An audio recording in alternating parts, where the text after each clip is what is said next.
Hello, hello, and welcome back to Planet Watch. We're at the middle of October, almost the end of October, staring November down in the face. We're moving into Scorpio. So we've got Mary Jane Staudenmann, our resident astrologer, here with the Scorpio report. And it looks like we've got some doozy dates coming up. Hi, Mary Jane. Welcome. Hi. Welcome back. Welcome back to all of you. I'm glad to see you again. I'm glad you're seeing us again. I said to Christi just a minute ago that actually I'd rather be doing the weather report this month because the early times look pretty messy as we're getting into Scorpio. It's always kind of a scrappy time anyway, and feelings, emotions are running rampant. But this particular, especially early November, looks really hot. Anyway, we'll see what we can make of it for all of you. Wonderful. So we've got some things coming up. And of course, Scorpio comes in the 22nd of October. Right. So just a few days from when we're recording this, and it goes, of course, through like the 22nd of November. Is that right? Exactly. Right. Yeah. Right. I can tell you basically that the later part of this month of November is going to be easier for all of us than the first part, but you know, we have to just stay cool and get through this. That's the whole business. Well, and of course we have the U.S. presidential and other election. We've got the U.S. general election coming up at the beginning of November. So sounds like not a good time for that. Not at all. Not at all. We've already seen in the last 2 years that the personalities are so much in shock that there's almost no room for really political arguments, platforms to be offered and are posited, and new ideas coming into maybe how to govern the country. This would be a really nice start, but I'm not sure that it's going to get off the ground until well after the election. Oh my. Well, and you had some key dates that are coming up. Well, first of all, we're right in the middle of Mercury retrograde right now. When does it end? Mercury went retrograde on the 14th of October and will stay in retrogradation through the 4th of November. So what does this remind us of? Mercury retrograde is always a time when communications are complicated. Our thoughts don't always get the message passed as well as we would like. Often on a very personal level, we'll see telephone calls that are missed, emails that aren't picked up, also technical problems with computers and so on, telephones especially. So, keep your wits about you as if you're sending off information, sending off important packages, for instance, or important mail, exchanges of mail. Be sure to have everything registered. Do it right. Do it early. Keep your wits about you and keep your papers in order, right? Because so it's a very messy time for communications. It sounds like a fraught time for mail-in ballots, mail-in voting. For sure. Voting. It's the best we can do, but it's going to be complicated. I sent a message through your Facebook site saying if you can do in-place voting, it's better. If you can't, get an early start with the mails in any case. Go out there and vote, do the best you can, and we'll just keep our fingers crossed that there will be time to count all these ballots. It's going to be a long night, I can tell you that. And it's going to be several long days, I think, before we'll have a proper election return. Oh, really? Sure. Because of this retrogradation, the count is going to be slowed down. Don't wait until the last minute. I want to talk to all you Americans. Don't wait until the last minute to send in your vote. Do it now. Do it as soon as you can, because they're going to have their hands hyper full just from pure slowdowns. Oh my gosh. Yeah, that does not sound good at all. So that's excellent advice, to get out and vote early whenever possible. And it is possible. There are different ways, huh? There are different. Yeah, exactly.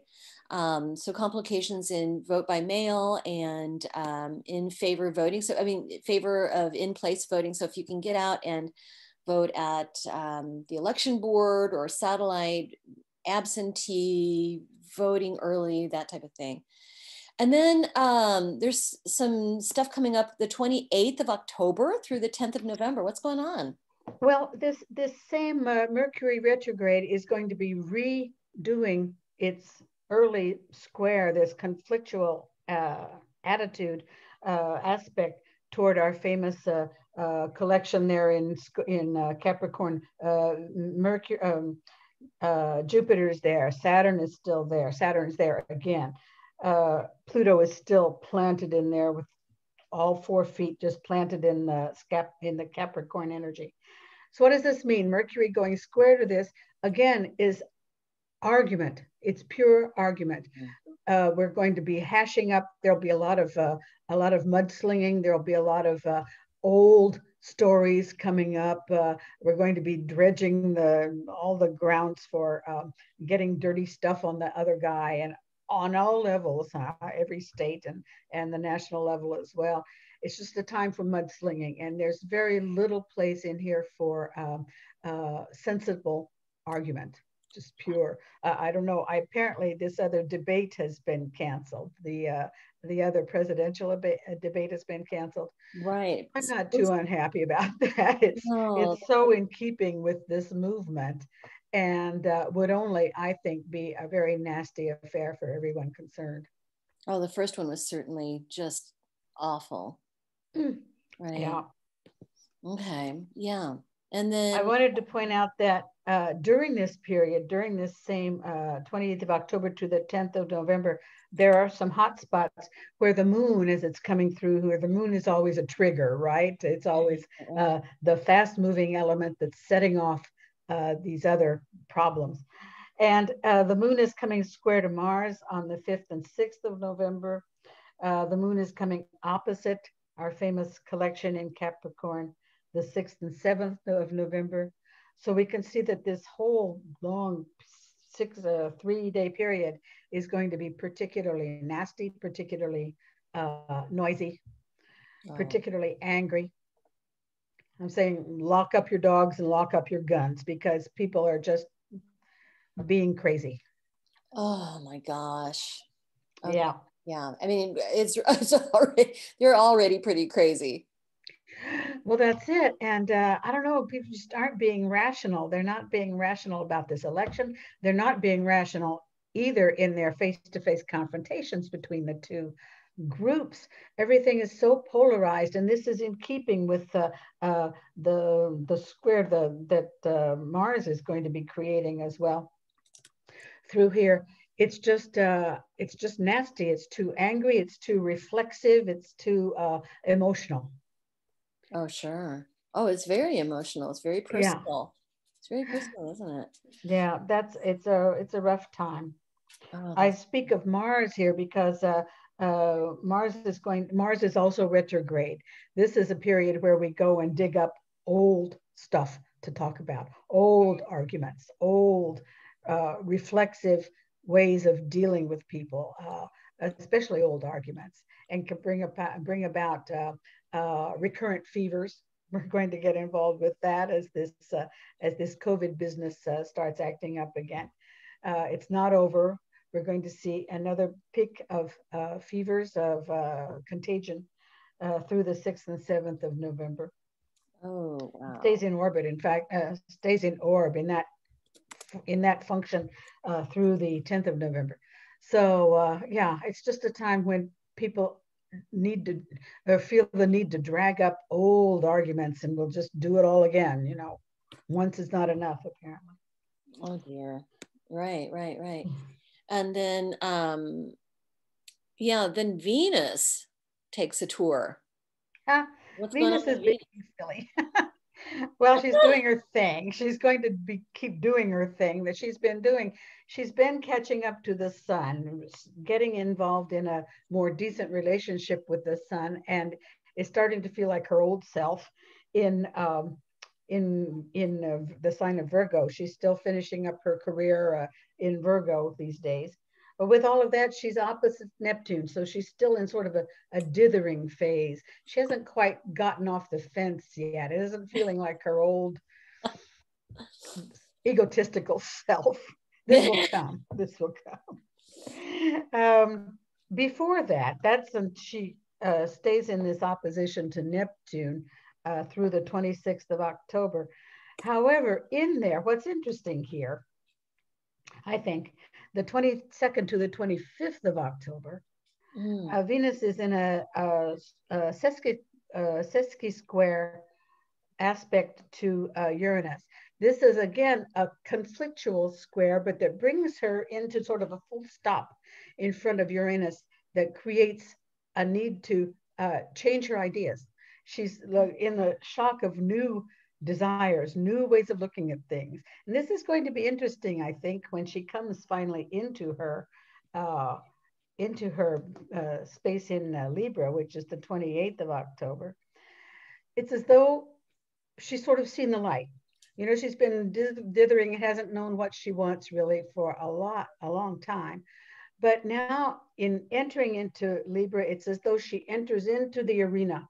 She's getting involved in taking a position politically, amorously, in all kinds of different, also monetarily. This is interesting for movements of money. Venus always has a great deal to say about handling our funds. So all of a sudden she has this sort of eureka moment where she says, well, this is what I need to do. This is what I need to finally say and finally do. And I think this is going to be very interesting, very, very interesting. She comes into a period of affirmation with this as she slides into a very nice aspect with Pluto and Saturn, which are the deciders after all. All of a sudden, she's sort of warming up to these choice makers, and she's saying, "Okay, I'm ready now to listen to the experts. I'm ready now to take some good advice." And that's what she sort of does from the 18th to the 28th of October. Oh, nice. After that, she's made up her mind about a lot of things, and she comes into a sort of a scrappy mood again with everybody else from the 5th to the 6th of November, where she's making an opposition to this famous Mars. Venus opposite Mars says, "Come and get me. I've got all my arguments well in hand." And she's much more graceful about presenting her arguments than is Mars who's still in Aries all this time and going backward. So she sort of becomes the voice of reason. She's still in the boxing ring, huh? She's still ready to take on a fight, but she's got her arguments well in hand and is thinking. You know, she's a good thinker when she gets around to it.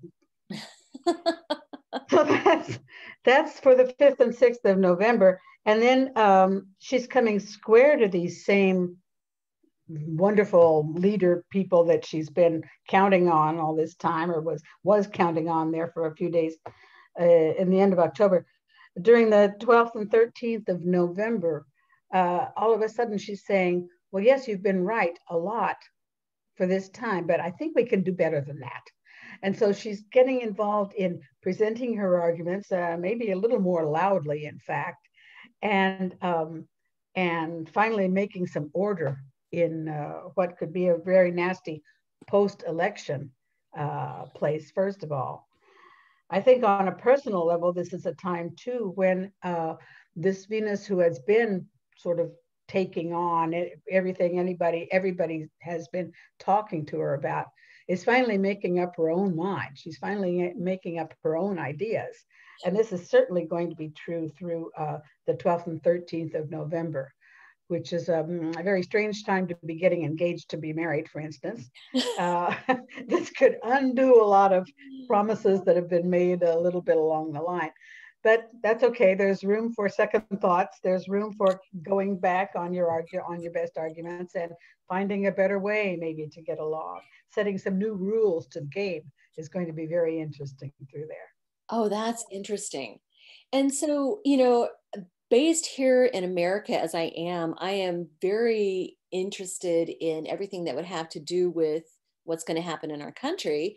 And it sounds like, excuse me, it sounds like the time after the election, like immediately after the election, as you said, it could take some time for us to have results in, but it sounds like it could be a really, really hard time. I think it's going to be, I'm counting on this Venus to make a new order, however, and she seems to be in position to say, all right, the fight starts. Let's clean up the muck. Let's clean up the detritus after this mudslinging, and finally get down to the business at hand, which is setting up a government, setting up something that people are going to be able to work with and look toward. And this, I think, is going to be mostly involved after the 12th and 13th of November. We've got some kind of strange, we'll get around to the movements of the moon, which are rather strong this month as well. But I think after the 13th of November, we can say that there should be at least a new calm. At least a lot of things will have been decided and will be taking some sort of serious form, a little more collectively, a little more gently than anything we could look forward to before. Right. I wanted to talk a little bit about the moon squares that are going on. We've had a new moon then, but it was just very recent. What it was, the 19th or so of October. The moon is making its first square the 23rd of October, which is immediately after our ingress. Mm-hmm.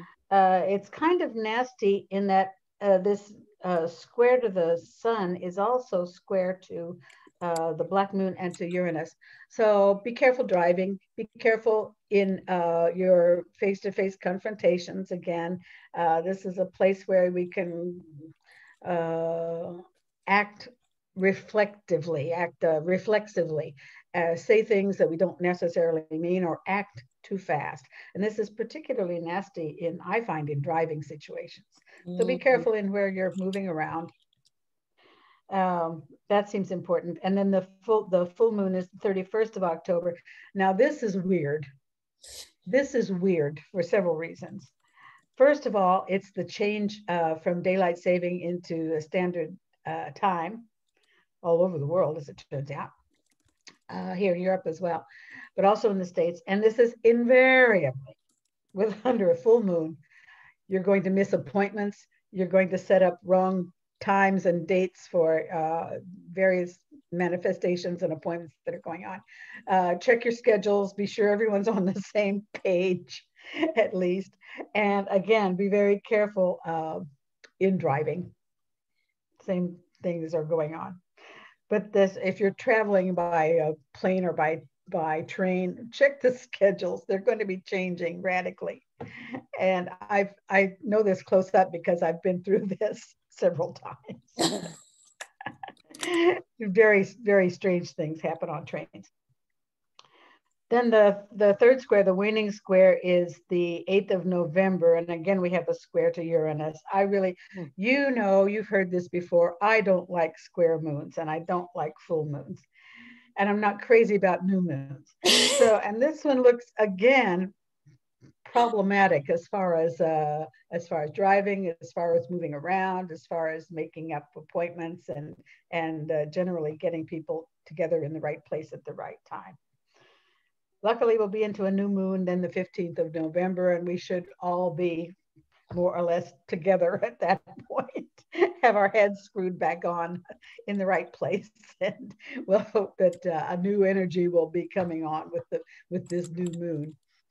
I think it's going to be kind of an exhausting month myself. I sort of wish I were going to, I don't know where, Hawaii or someplace nice to just be warm and chill out on the beach.